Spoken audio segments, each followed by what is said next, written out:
मालिक कायनात की कुदरत फल दरख्त के अंदर से नहीं आता। यकीन नहीं तो दरख्त काट के देख लें, लकड़ी ही लकड़ी है। रिस्क ज़मीन के अंदर से नहीं आता। यकीन नहीं तो खुदाई करके देख लें, मट्टी ही मट्टी है। ये सब तो अल्लाह के हुक्म से आता है, चाहे ज़मीन से निकाले या फिर आसमान से उतारे। गर्म पानी से नहाओगे तो बाल कमज़ोर हो जाएंगे। पानी कम पीने से होंठ काले होते हैं। ऊँट का गोश्त खाने से उम्र बढ़ती है। बादाम की गिरी रोज़ाना खाने से कोलेस्ट्रॉल कंट्रोल में रहता है।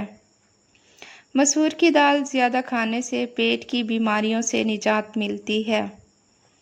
पानी में सब्ज़ इलायची उबालकर पीने से बुखार उतर जाता है। सब्जियां खाने से जिस्म में खूबसूरती बढ़ती है। तरबूज खाने के बाद थोड़ा सा नमक चाट लो, इस तरह बदहज़मी नहीं होती है। हमल के दौरान बाकायदगी से खरबूजा खाने से बच्चा गोल मटोल और प्यारा पैदा होता है। मीठा ज़्यादा खाने से जल्दी बुढ़ापा आता है। हाथ पांव सुन्न हो जाने का मसला हो तो 1 चम्मच शहद और अदरक लीमू का रस 1 गिलास पानी में शामिल करके पी लें, इंशाअल्लाह ताला फाका होगा।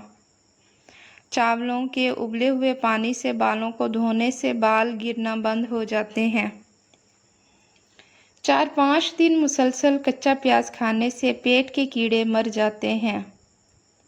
बरसात के मौसम में कच्चा प्याज खाने से हैज़ा जैसी बीमारी से महफूज रह सकते हैं। प्याज ब्लड प्रेशर, दिल और मैदे की बीमारियों और फालिज के मर्ज से महफूज रखता है। मामूली गर्म पानी में नमक घोलकर दिन में 2 दफ़ा गरारे करने से टॉन्सिल्स की तकलीफ़ दूर हो जाती है। हल्दी को शहद में मिलाकर टॉन्सिल पर लगाने से बढ़े हुए टॉन्सिल्स बैठ जाते हैं। Thanks for watching. अल्लाह हाफिज़।